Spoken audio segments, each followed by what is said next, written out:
February 21st, 2025. The digital ledger records a transaction that defies the laws of cryptographic physics. 401,000 Ethereum, valued at $1.4 billion. It moves in a single block. It drains from Bybit's primary multi-signature cold wallet, a vault completely isolated from the internet. A vault requiring multiple physical approvals from trusted executives scattered across the globe. Yet, the funds vanish. Destination unknown. Blockchain investigator Zach XBT triggers a global alert. The panic does not build slowly. It explodes. Within 60 minutes, the realization hits millions of retail traders. The impenetrable fortress has been breached. This is not a glitch. This is the largest cryptocurrency heist in human history, unfolding in real time. The magnitude of this theft shatters all previous records. It instantly eclipses the $624 million Ronin network hack. It dwarfs the $600 million Poly network exploit. For the retail trader, the cold wallet was a religion. It was the ultimate guarantee of safety, air-gapped, offline, unhackable. But the attackers did not attack the cryptography. They attacked human perception. The Bybit security team initiated a routine liquidity transfer early that Friday morning. They needed to move a batch of Ethereum to a warm wallet. They logged into the safe multi-sig interface. The screen displayed the correct destination address. The screen displayed the correct transfer amount. The executives signed the transaction with their offline private keys. They believed they were authorizing an internal transfer. They were completely blind to the Trojan horse lying beneath the user interface. The hackers had meticulously infiltrated the system months prior. They executed a flawless front-end masquerade. Security researcher Taylor Monahan had warned the industry about this exact vector. You cannot see it. It fakes the front end. The visual interface lied to the executives. The underlying smart contract code had been silently rewritten mid-transfer. The moment the final executive signed the protocol, they did not authorize a transfer. They handed complete cryptographic ownership of the cold wallet to the attackers. The malicious code executed automatically. The wallet reprogrammed its own rules. It funneled every single digital asset to a hostile address. Tens of thousands of staked Ether tokens were instantly dumped on decentralized exchanges. The hackers began laundering $200 million immediately to cover their tracks. The blockchain lit up with frantic, automated money laundering protocols.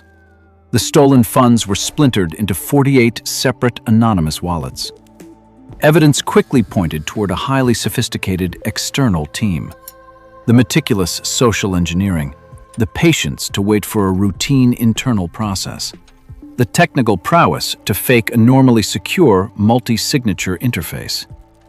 These are the exact signatures of the Lazarus Group, a shadowy collective of state-sponsored hackers backed by the North Korean regime. These operatives do not hack for ordinary greed. They act as revenue agents for a heavily sanctioned government. They trick employees with fake job offers or malware-laced software updates. They hijack the one single moment a cold wallet goes online for a transfer, and they drain it dry. Back in the real world, the psychological collapse begins. Traders suffer from severe institutional trauma. They remember the sudden collapse of FTX. They remember the bankruptcy of Celsius. They remember the sudden, terrifying freeze of their life savings. The playbook for a compromised cryptocurrency exchange is written in stone. Step 1. Deny the rumor. Step 2. Suspend all user withdrawals. Step 3.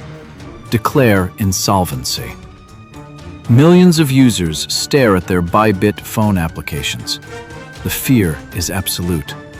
Every second of loading time is interpreted as an exit scam. The mob mentality takes over. Survival dictates one single action: withdraw everything immediately. At Bybit headquarters in Dubai, the executive team watches the withdrawal requests skyrocket. They are already bleeding $1.4 billion from the initial hack. Now they face a massive bank run that could drain billions more in retail liquidity. Industry leaders watch the crisis unfold in horror. Binance CEO Changpeng Zhao issues a public warning on social media. He strongly advises Bybit to halt all user withdrawals, freeze the system, assess the damage, protect the remaining liquidity reserves. It is the only logical choice in a crisis of this magnitude. It is the only way to mathematically stop the bleeding. But Bybit CEO Ben Zhou makes a decision that contradicts every instinct of financial preservation. He convenes an emergency live stream broadcast. He looks directly into the camera. He confirms the catastrophic loss of $1.4 billion. He admits the cold wallet was completely emptied by the attackers. And then, he issues an impossible command to his engineering team. Leave the withdrawal gates wide open. Do not stop the users from taking their money out. You are watching Clarity Uncovered. We document the hidden architecture of systemic failure and the brilliant minds that exploit it. If you want to understand how a bleeding machine survives by cutting its own veins open, subscribe now. Because Bybit did not just leave the doors open. They prepared for a psychological war against their own users. They knew the hackers had taken their cold storage, but the real enemy was the panic of the crowd. The mob wants their money. The system is severely wounded. The standoff begins. The countdown begins. 10 hours of absolute psychological warfare. 350,000 withdrawal requests slam into Bybit's back-end servers. Each request represents a panicked user. Each user expects the system to fail. They stare at their screens. They wait for the inevitable error message. Withdrawals temporarily suspended. That is the death knell of any cryptocurrency platform. But the error message never comes. Instead, the loading circles spin. The transactions process. On the blockchain, the attackers are working frantically. The Lazarus Group is splitting the stolen $200 million of staked Ether. They route the funds through decentralized exchanges. They fragment the loot into 48 anonymous wallets. They use obscure cryptocurrency mixers to wash 5,000 Ethereum immediately. Their goal is to obscure the money trail before international law enforcement can freeze the assets.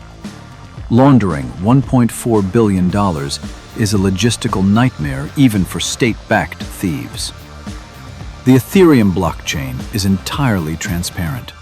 Every move is tracked by autonomous bots and human investigators. Arkham Intelligence flags the addresses. The crypto community creates a massive digital dragnet. The attackers are trapped in a glass house with a mountain of stolen gold. They are forced to use slow, inefficient cross-chain bridges. They attempt to obfuscate the origin of the funds through hundreds of microtransactions. But the majority of the loot remains frozen in plain sight.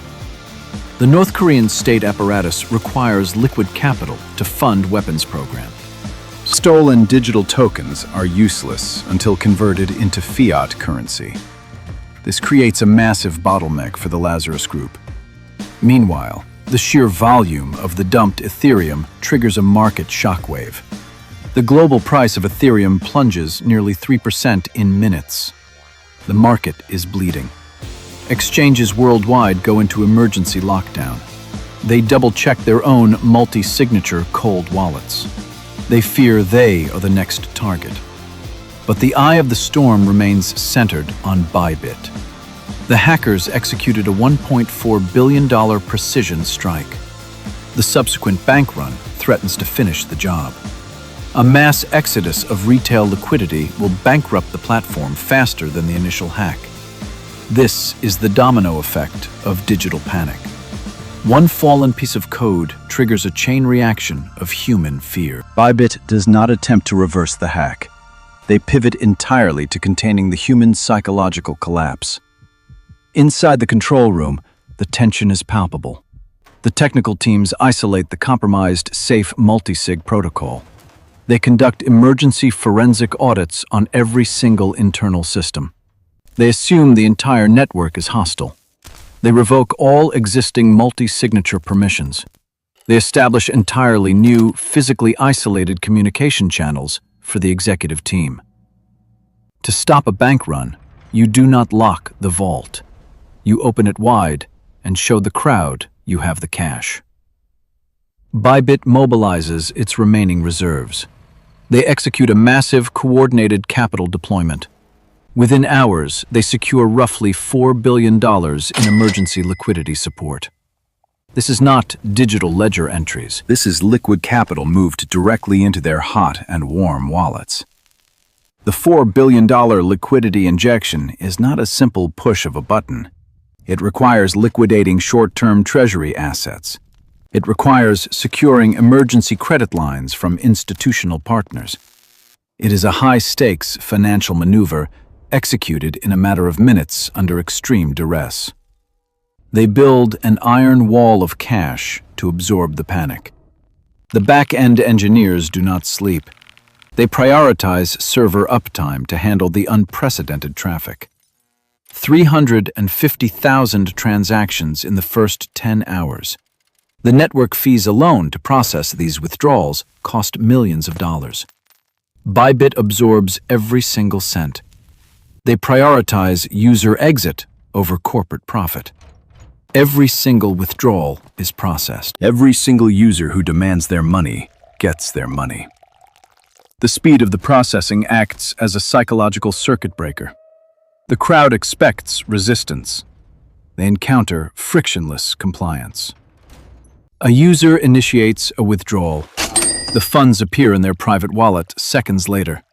They text their friends. They post on Twitter. The narrative begins to shift.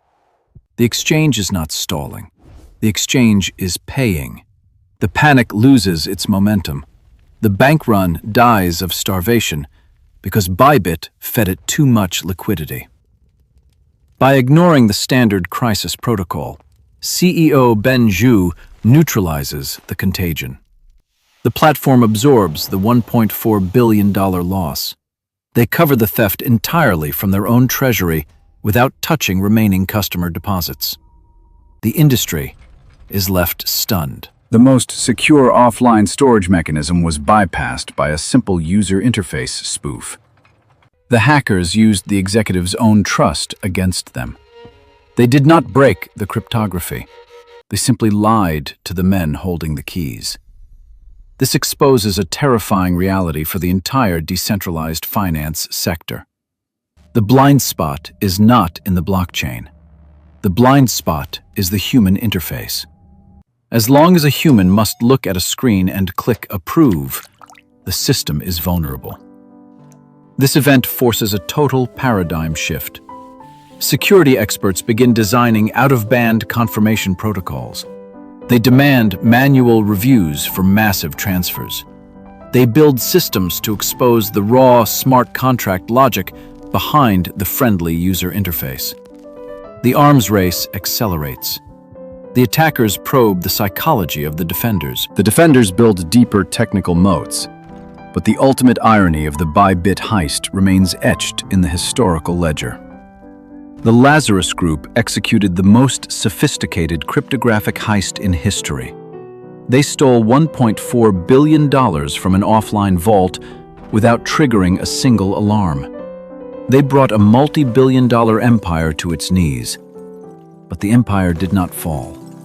Because the ultimate defense against a highly sophisticated, state-sponsored cyber attack was not a better firewall. It was not a stronger cryptographic algorithm. The ultimate defense was the oldest trick in the history of traditional banking. Throwing $4 billion of raw cash at a terrified crowd until they stopped running. They defeated a digital heist with brute force financial liquidity. The technology failed. The capital survived. This is Clarity Uncovered. We dissect the anatomy of the impossible. If you want to understand the mechanics of the next massive system failure before it happens, hit the subscribe button. We will see you in the next breakdown.